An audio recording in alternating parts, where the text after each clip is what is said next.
Okay, it's Thursday, and we've just completed these two Universalift 9K AFs, and they went in nice. We had good luck with the floor today, and we are grateful for that. We epoxied them in and shimmed them up nice.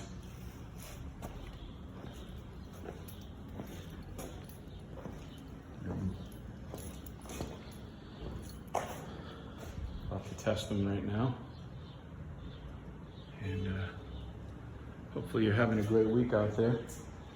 So we get the 2-post lifts in, and we're supposed to get a call on some containers. So we're at the mercy of the trucking companies and the container shipping companies.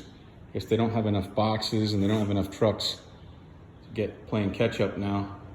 So we'll, as soon as we get those on the ground, I'll do an update and we'll get those out for anybody that's waiting. And hopefully you're having a great week. See you soon.